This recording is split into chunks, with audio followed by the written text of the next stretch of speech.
பிரியமான இறை உறவுகளை, இந்த காணொலி பார்த்து கொண்டு இருக்கிற உங்கள் ஒவ்வொருவரையும் கருணை ஆண்டவர் இன்றைக்கு ஆசீர்வதிக்கிறார்.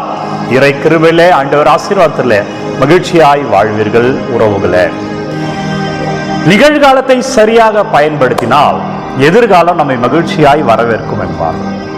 இன்றைக்கு நாம் செய்ய வேண்டியதை சரியாக செய்தால் இந்த வாழ்க்கை விசாலமாய் ஆசீர்வாதமாய் இருக்கும். பிரியமான இறை உறவுகளை, உதாரணத்துக்கு சொல்லுகிறேன்.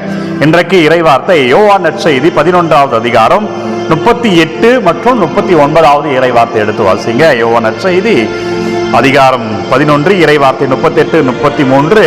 இன்றைக்கே நம்ம என்ன செய்யணும்? ஆண்டவர் எதையெல்லாம் வாழ்க்கையிலிருந்து அகற்ற சொல்லுகிறார், எதையெல்லாம் ஆண்டவர் மாற்ற சொல்லுகிறார், எதுவெல்லாம் நமக்கு தேவை என்பதை இந்த இறைவார்த்தை தருகிறது. வாசிக்கிறேன், கேளுங்க. கல்லறை அருகில் சென்றார். அது ஒரு குகை, அதை ஒரு கல் மூடி இருந்தது. இயேசு லாசர் மரித்து விட்டார் என்ற செய்தியை கேட்டவுடனே அங்கு மரணம் நிகழ்ந்த இடத்திற்கு சொல்லுகிறார். அவர் குகையில அவரோட உடல் வைக்கப்பட்டிருக்கிறது, ஒரு கல் மூடி இருக்கிறது. அடுத்த வார்த்தை வாசிக்கிற 39வது வார்த்தை, கல்லை அகற்றி விடுங்கள் என்றார் இயேசு. இயேசு என்ன செய்ய போறார்னா, இறந்தவரை உயிரோடு வெளியில் கொண்டு வர போகிறார். இவ்வளவு வல்லமை படைத்த இயேசுவுக்கு ஒரு வார்த்தை சொல்லி அந்த கல்லை உடைக்க செய்திருக்கலாமே. ஒரு வார்த்தை சொல்லியிருந்தா அந்த கல் தானாக கூட விழுந்திருக்குமே. ஆனால் இயேசு அங்கு சென்ற உடனே கல்லை அகற்றி விடுங்கள் என்று அவர்களிடம் சொல்லுகிறார்.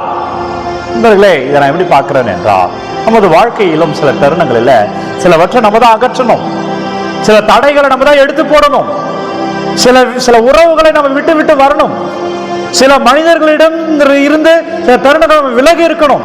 உன்னை தவறான பாதைக்கு அழைத்து செல்பவர்களுடன் எந்நேரம் இருக்கிறாய் என்றார். எப்படி ஆண்டவரோடு வருவ?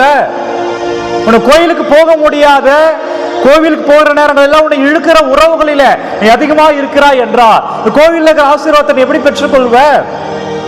உன் குடும்பத்தை வளர்ச்சி பாதையில அழைத்து செல்வதற்கு தடையா இருக்கிற மனிதர்கள் மத்தியில குடி பழக்கமோ, மது பழக்கமோ, போதை பழக்க வழக்கங்களோ, அப்பேற்பட்ட தீயவற்றில் நீ இருக்கிறாய் என்றால் நீ எப்படி உன் குடும்ப ஆசீர்வாதத்தில் இருக்கும்?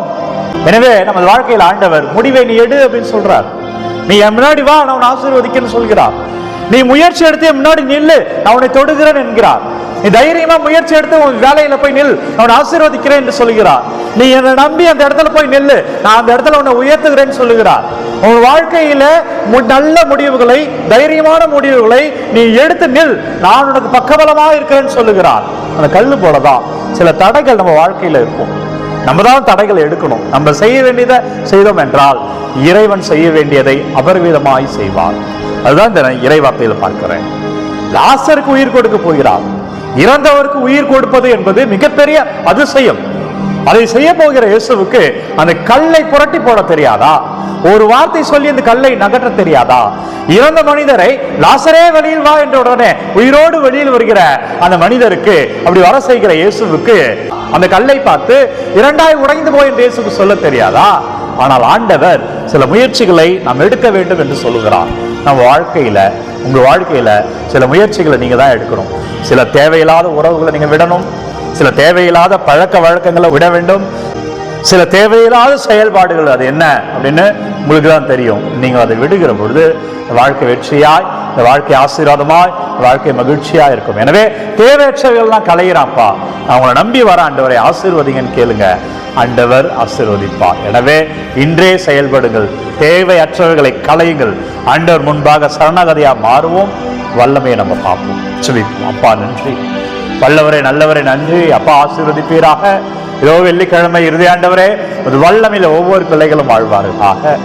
வாழ்க்கையில் தடைகளெல்லாம் அகற்றும்படியா உண்மையிட இறைஞ்சுகிறோம், உண்மையிட வேண்டுகிறோம். நீங்க வழிநடத்துங்க, ஆசீர்வதிங்க. குறிப்பா பிள்ளைகள் என்னவெல்லாம் செய்திகளை, என்னவெல்லாம் விண்ணப்பங்களை கமெண்ட்ல அனுப்புகிறார்களோ உங்கள் பாதத்தில் வைக்கிறேன். ஆண்டவரை நீங்க தொடுங்க, ஆண்டவரை நீங்க வழி நடத்துங்க. அப்பா நீங்க ஆசீர்வதிங்க. இயேசு கிறிஸ்துவின் பெயரால் மகிழ்ச்சியாக இருப்பீர்கள். உங்கள் தேவைகள் எல்லாம் வல்லமையா நிற்கிறேன். ஆண்டவர் நிறைவாக ஆசீர்வதிக்கிறார். உங்கள் தேவைகள் தினந்தோறும் கமெண்ட் மூலமா எனக்கு அனுப்புங்க. உங்களுக்காக நான் தொடர்ந்து செபிக்கிறேன். தினந்தோறும் விடியற் காலை 3 மணிக்கு இந்த ஆராதனை யூடியூப் சேனல் மூலமாய் வருகிறது. செபித்து பயன்பெறும்படி அன்போடு கேட்டுக்கொள்கிறேன். God bless you. எல்லாம் வல்ல இறைவன், தந்தை, மகன், தூய ஆவியார் உங்கள் அனைவரும் நிறைவாய் ஆசீர்வதிப்பாராக. ஆண்டவர் இயேசு சாமியின் பெயரில் இன்றைக்கு மகிழ்ச்சியாய் வாழ்வீர்கள், ஆசீர்வாதங்களை பார்ப்பீர்கள். இறைவன் உங்களோடு வருகிறார். அன்பர்களே, இந்த காணொளி யாருக்கு தேவை என்று நினைக்கிறீர்களோ அவர்களோடு பகிர்ந்து கொள்ளுங்க. God bless you.